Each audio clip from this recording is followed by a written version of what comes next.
Okay, we're good. Okay, been given the thumbs up, so we're ready to go. We'll call the meeting to order. Have an agenda in front of you. Anybody have anything that they'd like to add into the agenda? I can accept the agenda as presented. Okay, Murray gives a motion to accept the agenda. All in favor? In favor. In favor? In favor. In favor. Carried. Acceptance of our minutes from March 20th, 2020. Any corrections or amendments to the minutes? If not, somebody prepared to give us a motion to accept? I'll move the minutes as presented. Okay, all in favor? In favor. In favor? In favor. In favor. In favor. Carried. All right, moving right into business. 4.1, Schedule Amendment, Schedule A Amendment of Bylaw 1956, MD of Tabor Fire Services Bylaw. Chief Schaefer. Yes, sir. Thank you. Just right off the bat there under recommendation, I forgot to change it on this meeting where it says recommends the approval of 2 additions. There's actually 3. When we scroll down, lower down into the documents, into when we're down at the financial implications, it actually says 3 down there. So up at the top, it should say 2. It should say 3. Yeah, instead of 2. So. Okay, so those are the 3 key points that we added that we put into Schedule A. Nothing again changed in the bylaw. This is just what we added in Schedule A. And the reason again for that was because for the insurance companies that are requesting a copy of our bylaw, if we don't have that stuff listed, they can deny the charges that we're charging them back. So those were just put in to cover our bases.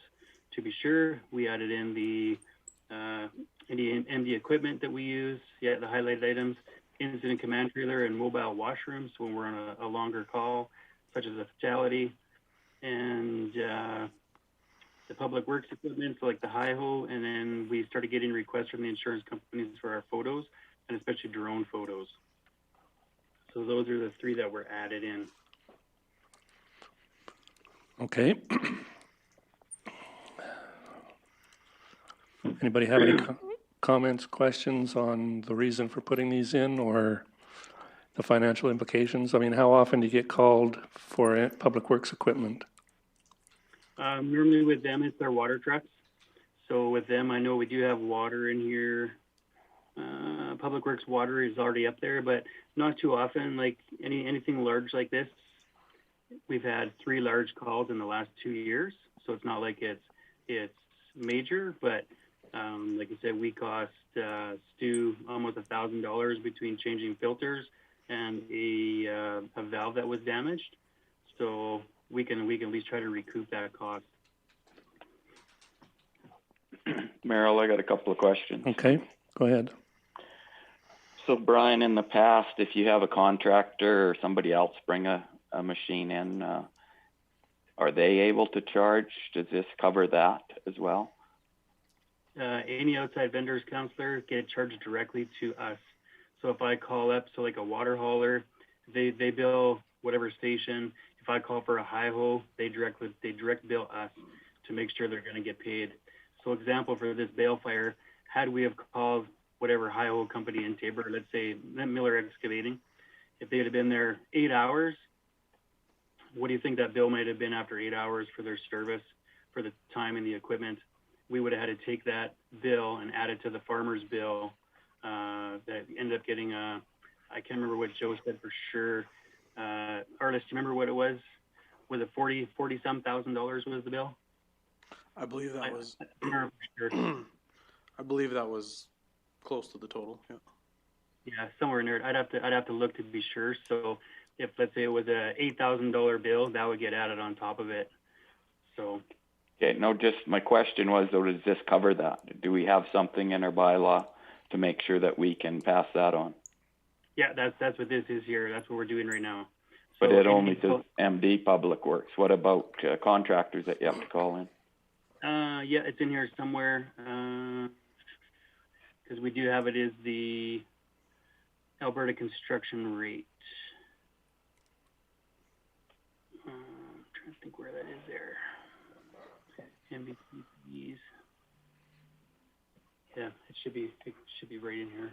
Do we want to add or contractor into the bylaw, I guess is my question. It should be, yeah. And like I said, I'm probably looking right at it. Consumables.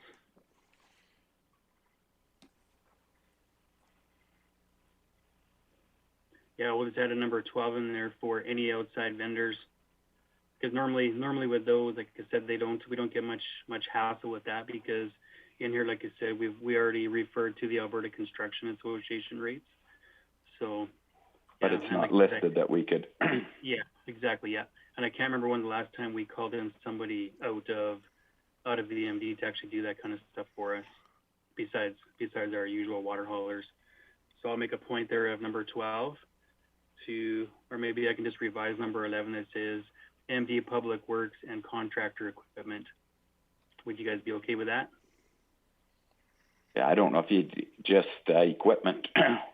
I'm not sure you need to have it MD Public Works, I guess, any equipment. Okay, I'd say construction equipment. Construction equipment, yeah, would be my recommendation, but that's. Okay, everybody okay if I change number 11 just to say construction equipment? Yeah, I think that's okay. I don't know if you want to specify, but I mean, well, I guess if you start specifying, you might exclude something and then you can't charge for it, but yeah. And then we'll Any miss one, yeah. equipment, any equipment needed to deal with the fire? Okay. Does number 6 encompass that? Like, I was just reading through them all. Because it says in brackets, including water hauling and mutual aid response if applicable. Would that include a contractor? I mean, we don't have a mutual aid agreement, but. That would be water haulers, but not if it were to be a cat or a backhoe or Yeah, you may, even a disc in some cases. maybe worth referring to it as heavy equipment, heavy and go. other equipment, and then, again, this is just an approval for recommendation to council. So then you could put the final wording for the upcoming council meeting. That's correct. I'll revise it for that. So heavy equipment. Yeah, because quite often in a grass fire, it could be a disc or a plow or something like that as well. Right. No, that's good. I have a question, Mayor. And is the drone, no, sorry, is the drone flying just a change compared to like how farming drones are part of our operation now in farming? Is that how it's changed with fire as well? Yeah, I think when you can have a drone in the air, you get the overview from the top to see the 360 from over top. You can see a lot more than from the ground, of course. And Craig was our guy down south, so I think Graham with the MD is also drone certified, because you need to be licensed, of course. So, but yeah, just to have that and to be able to provide that and then pay for their time to utilize that. So do we usually just had called in the MD because, I mean, Craig was the ultimate, because he was firefighter and MD, but is that just an MD service, or will the fire department certify someone in drones? I've got my pilot's license in the north here, and I know, like I said, I'm pretty sure Craig is, or Craig, I just had a brain fart, Graham, and I'm not sure what Joe's plan is, if he might take it down south himself. So, because I know the MD will still have the drone, they just don't have an operator in the south. Oh, okay, thank you. Drones certainly have come into play now in operations. Yeah, exactly. We see more and more. Not us so far, but this kind of thing with such a big building, you can get such a better view of what's actually going on. I have a Question, question. Go ahead, Brian. I guess on the drones too, are there not contractors that will do that? I believe there's people that will contract drone footage now. Are we restricting that to the MD, or is that any? No, we can go outsource if we need to as well too. So I'm not sure I don't remember what the actual course cost to take, and then plus the license. So, but I know I'm not sure where Craig had got the 125 per hour for us, but he said that was about kind of basic standard price now. So, But yeah, if we need it, yeah, we can get a list of names and have them on standby as well for us. If we need them, we can call them. Then should you put as per invoice cost as you have with others, or do you stick yourself with a dollar amount? If it's Yeah, a contractor. We'd have to talk to some contractors to see what their price might be. Because if they're only 50, 60 bucks an hour or something, but if they're 200, then yeah, then I'm in the hole. You could, Or can you add, or as per invoice cost and or invoice cost? could Probably you do put that. could you put some Pardon? wording in there, Brian Schaefer, that, would let the MD rely upon whatever the actual cost of the invoice was? Okay. And then could we put as part of our attachment, that's what we charge for drone footage, is $125?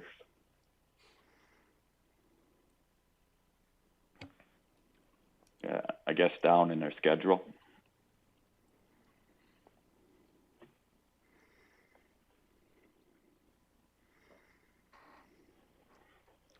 Yeah, John? because down in there, yeah, we're showing the 125, so I'll have to look at the other one and match them.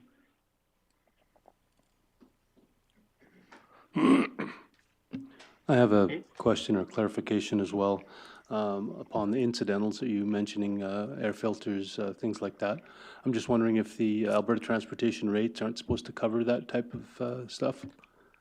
Or if, we're gonna be, adding, I guess, other things that happen as well, or that we need. Yeah, that's just an accident. This is for a fire. So anything for the accident, yeah, filters and all that, no, we don't charge anything but what gets charged to Alberta Transportation for the time on the highway. These down below are just for actual fire events, not MVCs. These are ones billed directly to an insurance company or to the farmer, not Alberta Transportation. Isn't there a regulated rate though for each piece of equipment, and shouldn't that rate then cover incidentals?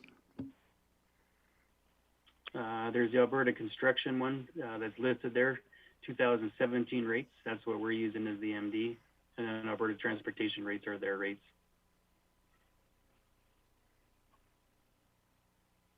So I guess my question for clarification is, doesn't that hourly rate isn't that supposed to cover your incidentals? Can I jump in, Brian? It's my Sure, go ahead, yeah. understanding that they do when you respond to an Alberta transportation call, so those are the ones on the provincial highways. So those rates would cover those incidentals if you're responding to an AT call. However, if you're responding to a fire call out somewhere else within the municipality that's not Alberta transportation related, then it would be a different invoicing scheme. Is that correct, Brian Schaefer? Correct. But shouldn't, I so think the, I guess, trading- I guess my question is, should the rate we're charging should cover incidentals? So you're not seeing these detailed bills on fuel and, food and all these different types of items that should be covered in our hourly rates. I'm not sure you should be breaking it down to every thing that's broken, or that should be, in your hourly rate. So maybe we need to increase our hourly rate so we don't have to, I guess, hit these incidentals. Just cost of doing business for a lot of this stuff. Yeah, Alberta transportation costs are fixed by the government. I can't change those.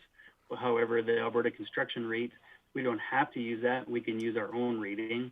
We just have to list on our guideline what we're using and where we came up with that dollar amount. So I see what you're meaning, Councillor, where it says $115 per hour. So if the guy's there for 3 hours, that's $445. If we spent $300 in filters, sucks to be us, it comes out of that $115 per hour. The filters don't get billed to them. Is that what you're meaning? Yeah, that's right. I'm just, Okay. so I guess maybe we should be increasing that rate then, so we don't have to have additional charges on top of that. Because how is our rate compared to Alberta transportation rates, I guess, maybe is also part of my question. Sure. So this one here, the Alberta Construction Association rates, $115 per hour. Sit down for this one, Alberta transportation costs for an MVC, $615 per hour per vehicle. except for my truck and Joe's truck, they only get billed out at $185 per hour. So when we go to an accident, no one ever sees a bill for any kind of food. If we're on scene for 8 hours and lunch is brought in, that all gets put into it, and we don't charge anything extra for that.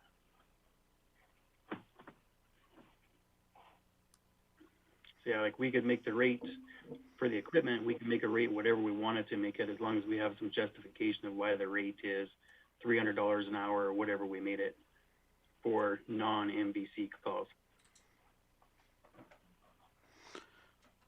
My understanding of the bylaw that's before us, or the schedule here, is that gives the fire department guidance on how to develop those invoices? Is that correct? Yes, how to bill, yeah. So if council's wanting to look to rejig the entire way we're charging the other when I say other callouts, I'll say non-Alberta transportation callouts. I think that's a completely different discussion, but we can go there, definitely, if that's what council wants. I'm just trying to understand John's questions in their entirety, because there's the AT rates that they kind of dictate to us what we charge.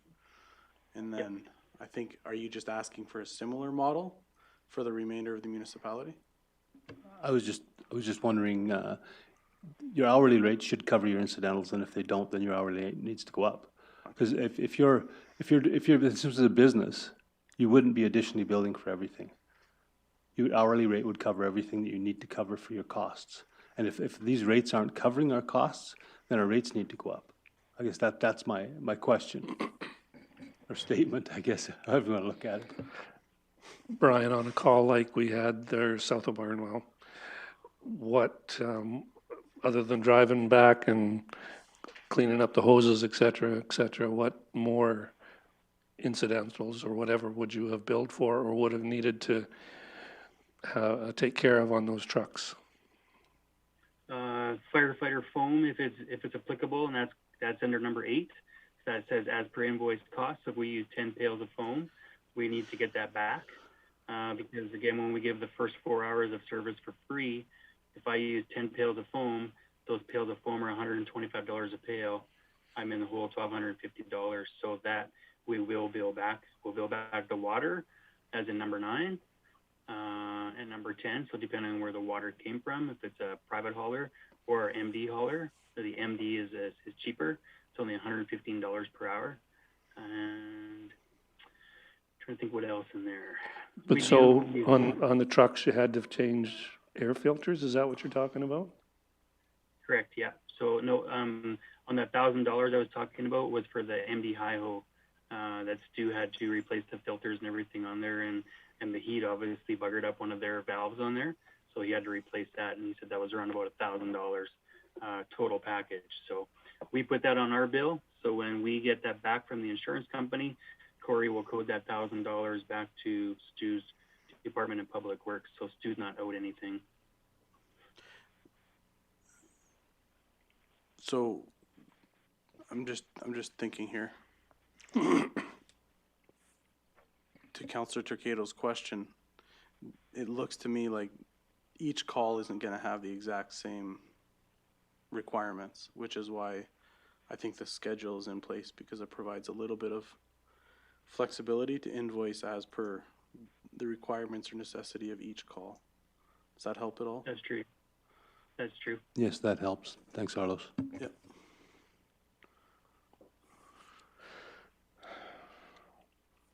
Okay, any further discussion or?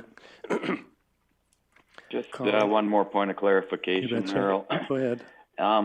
Is this a thou shall or thou may? Do you do this automatically for some people that don't have insurance, et cetera? Brian, is it billed out also?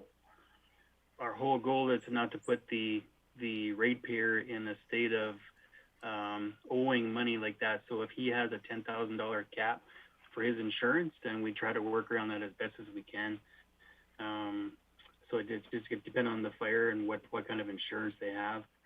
most policies have $10,000 on a farm policy, and you have to purchase more for going higher. So if, this, like I said, this 8-hour bale fire was $40-some thousand. The fellow that we billed, he's going to turn around and take that, and he's giving it to the people whose hay was in that building.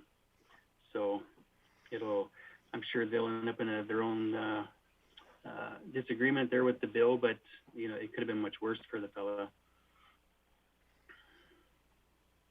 And two, if we do give somebody a bill, let's say the bill is $15,000 and they only have insurance for 10, they can come see you guys with their dispute appeal, and then they can come to council and say, hey, you know what, this bill is only 15, this bill's 15, I only have insurance for 10. Can you guys help me out? And then if you guys decide to, knock some money off for them, that's your guys' call. But yeah, anytime like that, anything over the 4 hours, and then these incidentals like this, just so we're not anything either. Like I said, 10 pails of foam on a fire like this is $1,250 plus freight. So we're looking at easy $1,500.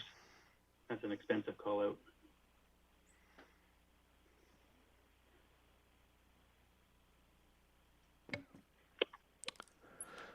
Okay. Any other comments or questions about the proposed changes to the Schedule A?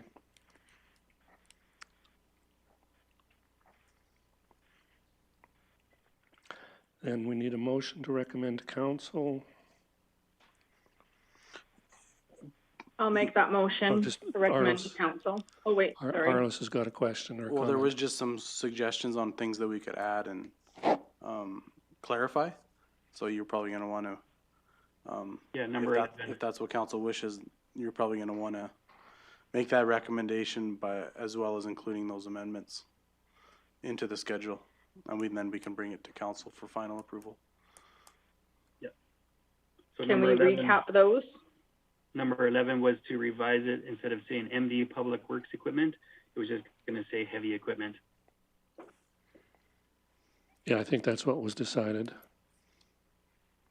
Is that the only thing? Yes, because we were going to leave the rates alone there then.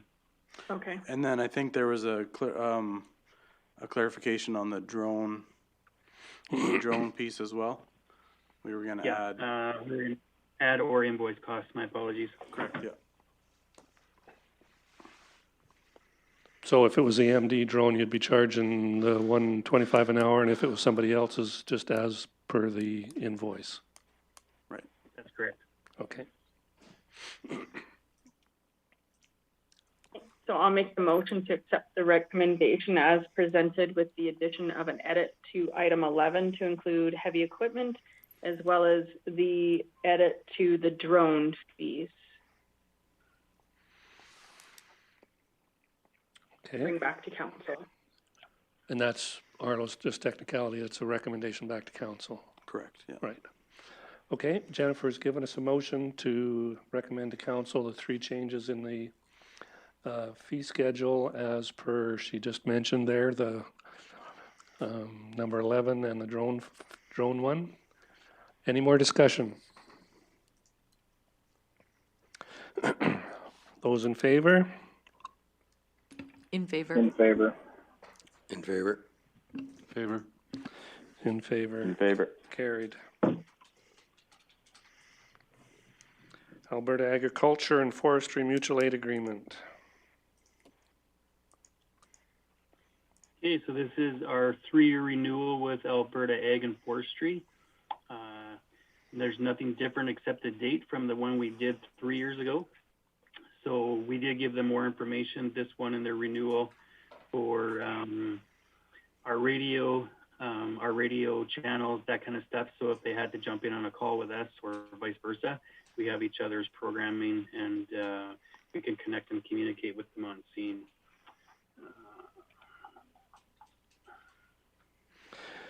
So this is, either way, we could call on them or they could call on us. Is that basically what the mutual aid agreement is all about?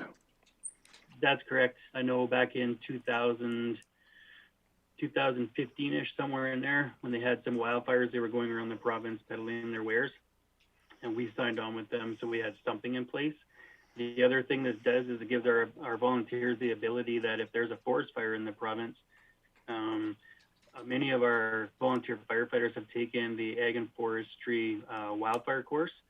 So they have a list of our members. So if there's a forest fire in Crow's Nest Pass, they can call our people up and kind of recruit them for the time being to go fight fire with them. So it's a win-win for some volunteers as well too, that, you know, some extra side business if it ever happens. Okay. Carlos, the MD of Bighorn comes up under the heading for this. Is that just a typo, or? It's probably a typo from a template that they had. Okay. Sorry, where did you see that? This comes up on the top of my document when I bring it up. Huh, I'll look at it again. If it is, I'll have them remove it. Is that everywhere, Brian? I don't see it in the actual document. It just comes up as the title of the document, MD of Bighorn Fire and Disaster Mutual Aid Agreement.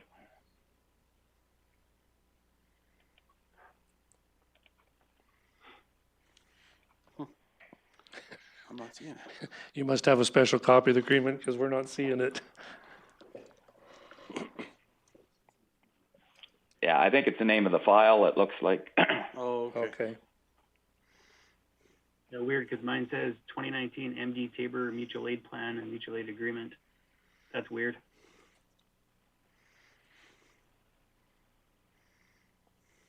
I'll look through again. When I send it back to him, I'll send him an email to see if you can search to find where you see this. On page 8, fire control orders. It's got Derek Krazan's email address in there. That should probably be corrected. They missed that? Yep. Good catch.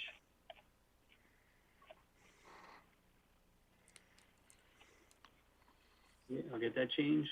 So fire control orders.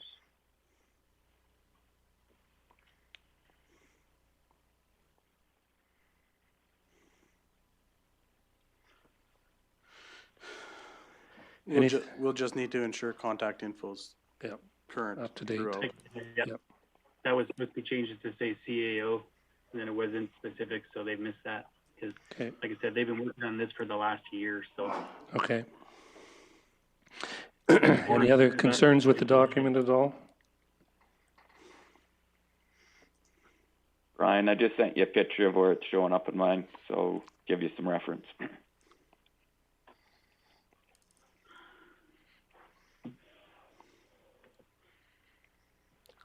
You sent that to me? Okay. Thank you.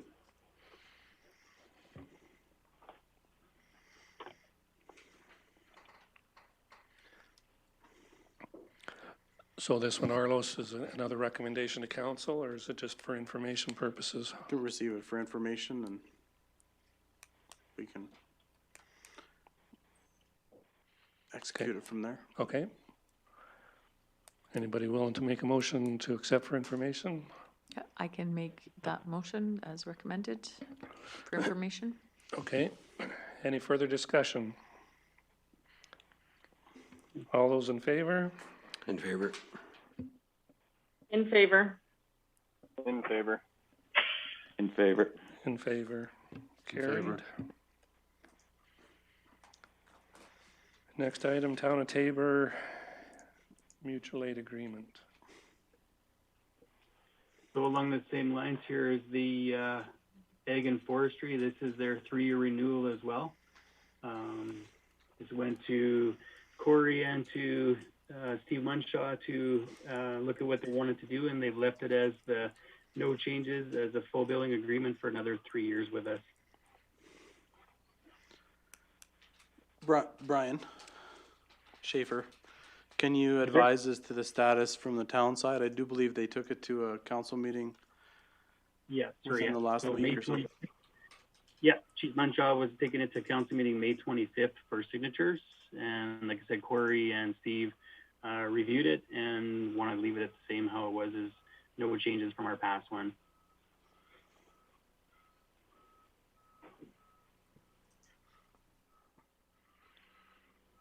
So did they adopt it on their side then? That's what I'm, It would have been on the 25th, yeah. okay. Okay. So it's basically the same document, just a new time frame, new 3-year period? That's correct. No changes to the document whatsoever. What happened there?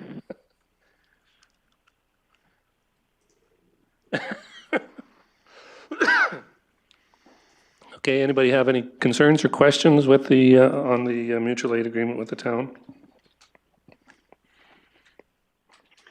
I just got a question. Brian, does it have any indication or wording as to when you call each other in? Is that entirely up to the individual, or is there any clarification as to when you would call each other? No, there's not. That's totally up to the duty officer or the fire chief, depending on what's going on and what type of event it is, and if they're in control or out of control. Brian, Have we ever been charged in the past? Brian, oh, I was just gonna say Brian Schaefer, I'm not sure if it's your end or our end, but we can hardly hear you. That's weird. How about now? Still pretty quiet. Right now? Not much has changed. That's weird.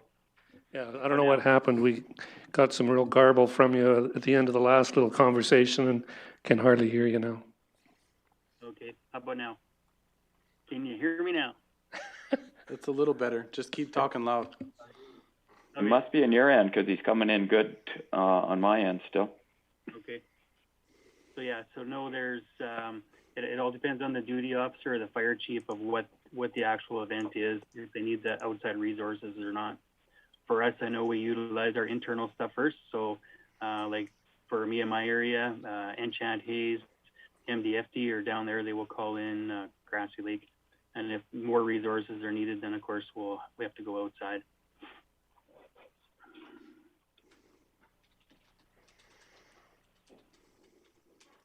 Did that answer your question, Brian? Yeah. Okay. If time was a factor, would then we utilize the resources that are closer? Because currently we do have to travel a little bit more. And then is it just based on a calculated cost versus risk? Yeah, it depends on where it is and what it is. Life or death, of course. Life or death takes precedent. The closest department's definitely going to get called.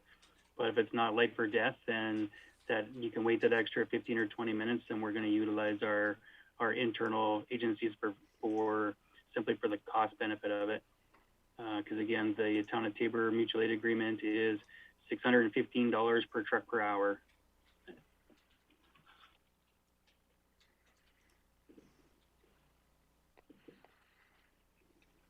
Okay. Brian, has that ever been charged in the past? The amounts, or is it, or do you know?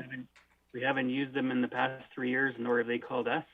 The last time we could have billed them was 2 weeks before our original agreement went through and Flexible Solutions burned down. We had a bill for $17,000 that we didn't process because the new agreement hadn't taken place yet. Do we have a fee in our agreement too to them? It's exactly the same. They're charging us $6.15 per hour per truck. Alberta Transportation Rates is what they're doing, and we've done the same as well too. So if they called us tomorrow, it'll be the same thing. They're going to get a bill for our time, and right from minute one, and vice versa. Is the Town of Taber the only one we have this agreement with, or all the others not at zero? Out of the 13 we have, we only have 3 billing. So Town of Taber is full billing agreement, $615, like I said, Alberta Transportation Rates. The Cypress County, they will bill us 50% of Alberta Transportation, 50% of costs after 48 hours. So if we're there for 48 hours, it would be a provincial disaster by then, and we wouldn't need to worry about it. We also have the MD of Willow Creek. Cindy and I, we did that one sometime in this last summer, and they are 50% of the Alberta transportation costs if we go to them or they come to us. Everybody else, all the other 10 are no billing agreements. So the incident that we had in Cyprus when we had to go down a couple years ago, did we bill that, or was that the province? No, sir.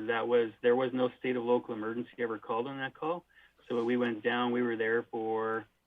We left at 5 in the afternoon, and we got home at 7 or 8 in the morning. So 13, 14 hours, and there was no bill processed to Cypress County.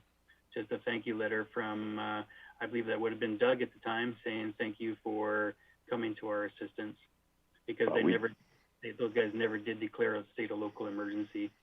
But we could have, and according to our agreement? No, we'd had to have been there for 48 hours. So after 48 hours, we start billing, and that's we reciprocate whatever they did, we did. Anytime I did a mutual aid agreement, the first option was a no billing agreement, but they didn't want to go no billing either. Okay, what about Waterton, or was that different? That was different because that was federal.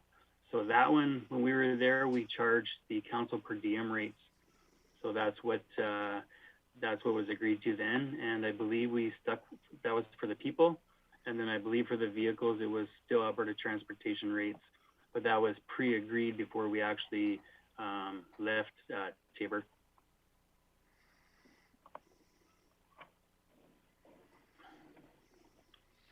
So is that strictly fire? If you have to help in an accident scene, would it be similar? Or do you not get called on an accident scene? I guess it'd have to be pretty bad.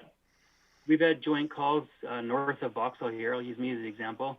So on the Bow River Bridge, there's a dead spot in there. And when you call 911 from south of the bridge, it hits a tower on the north side, which dials Red Deer RCMP. So a lot of times we will be there and Scandia will be there. So the last one I remember was the semi accident with the fatality.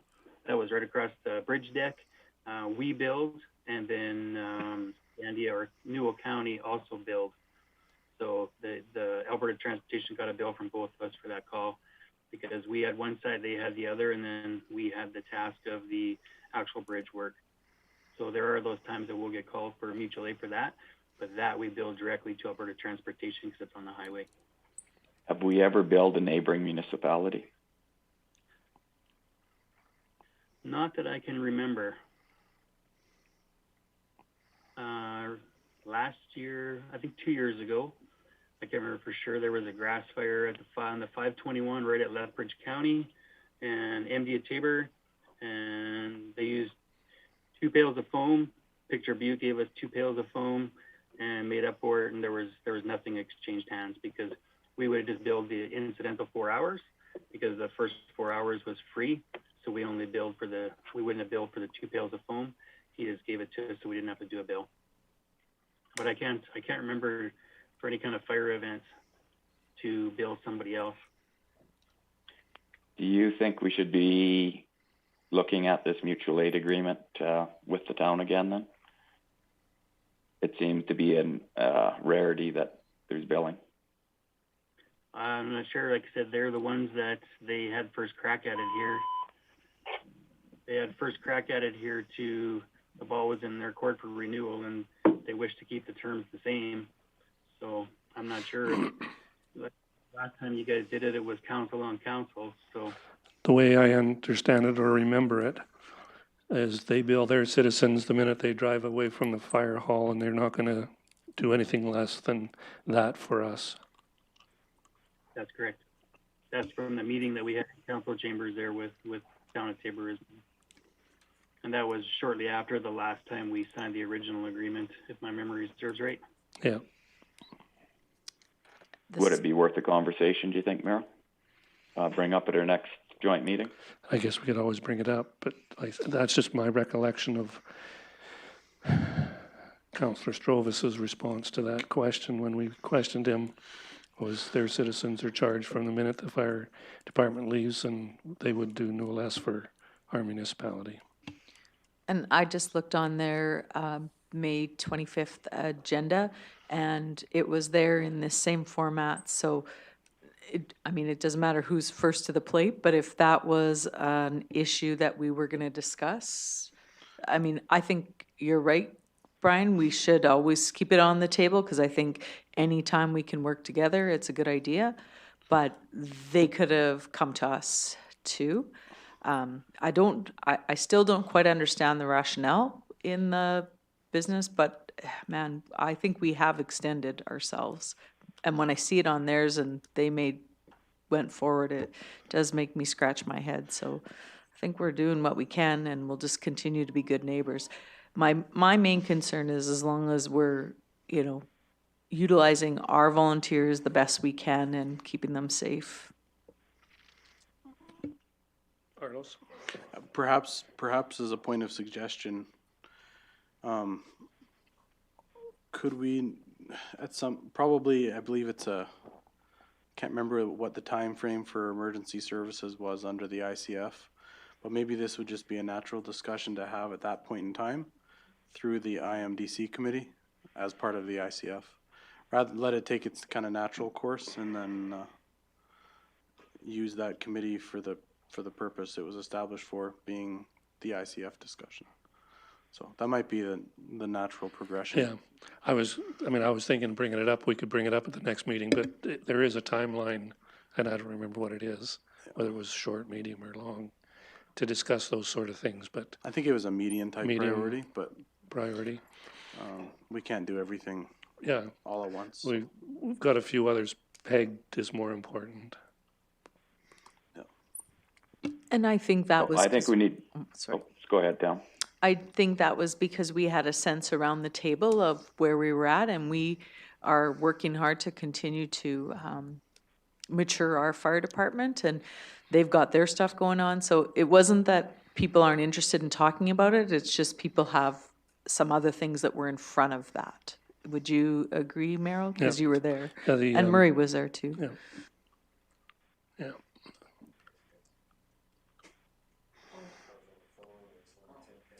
Oh. Okay. Go ahead, Brian, you had something you wanted to say?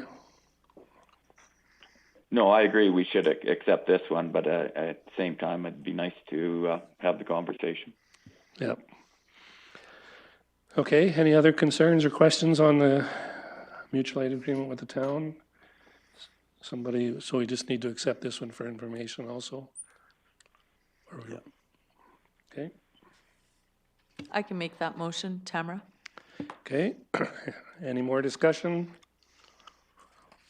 All those in favor? In favor? In favor. In favor. Favor. In favor, that's carried.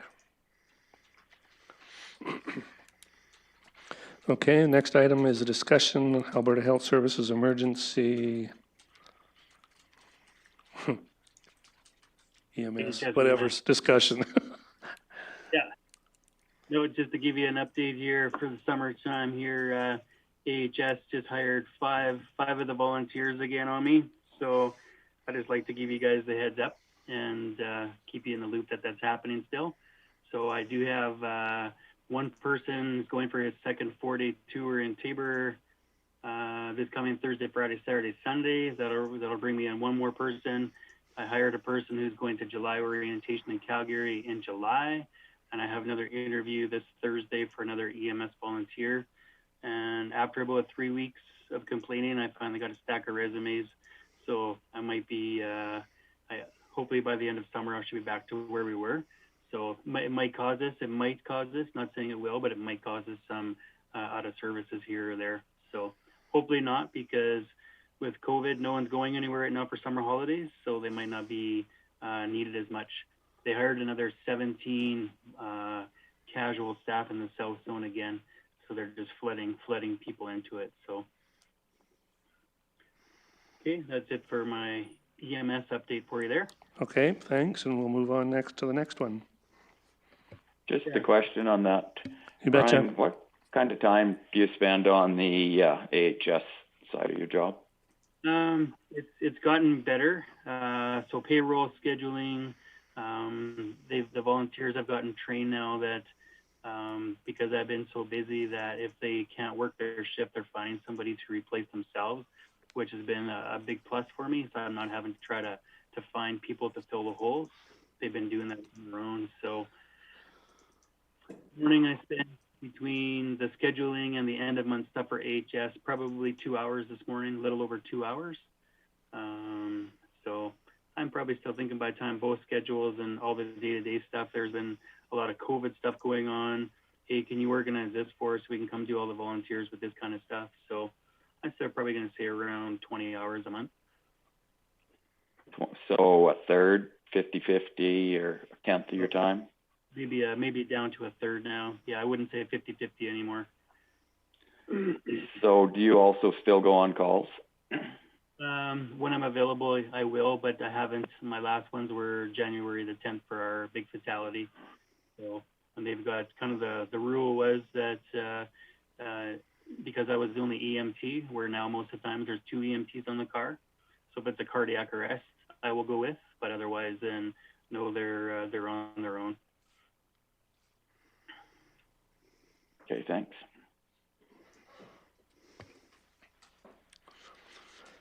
Okay, go on to Halo.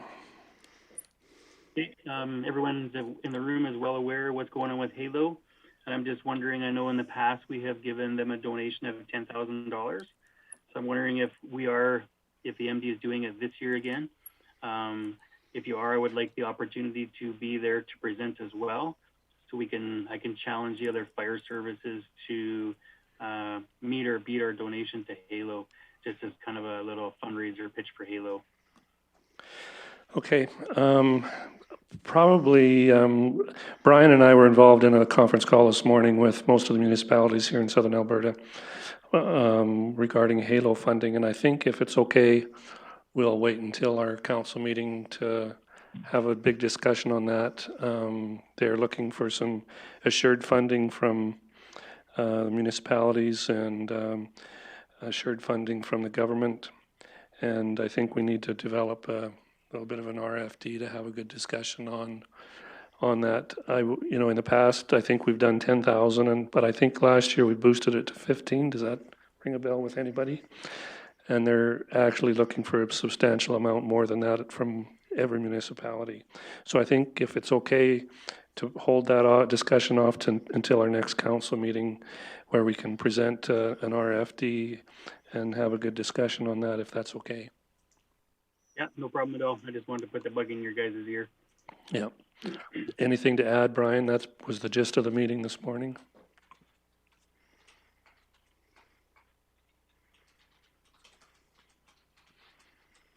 Try that without the mute. Yeah, I think it's a good call, Merrill. Look at this a little bit more holistic. Yeah, like I said, I think we can put a RFD together and provide some information, and that way everyone's they can start thinking about it. But they are looking to municipalities and whatnot for a more stable and assured funding formula that help them rather than every year trying to find enough money, begging and et cetera, to fund Halo. So if that's okay, we could wait till our next council meeting.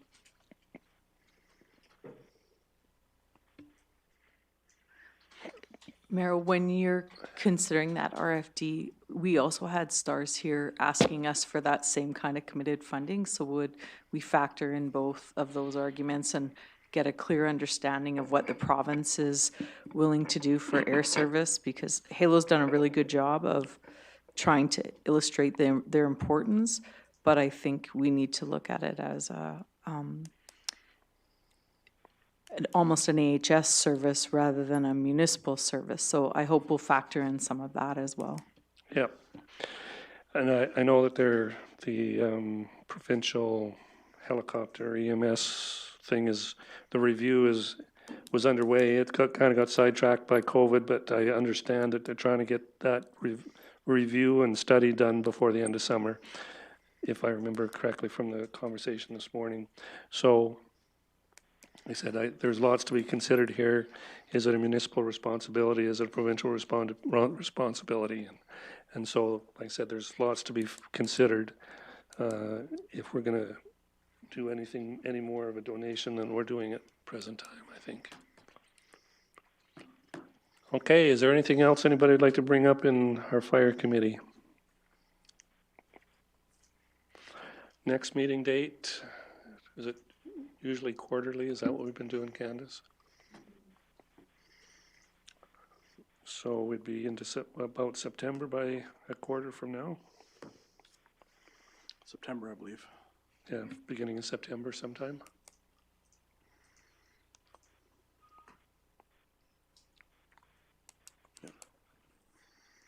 Is it like the first Monday of the quarter, or that's? Monday is Labor Day. 7th is Labor Day. Wednesday services again. It would be the 8th. Or it should be the 8th, or unless we do September 1st. 8th would be 8th council. would be a council meeting, right? You want to go September 1st then? Yep. It would be the first Monday, which is the 7th, but then it'd be, oh yikes. We're gonna have to adjust it. Yeah. Yeah, if we stacked them like we did today. Yeah.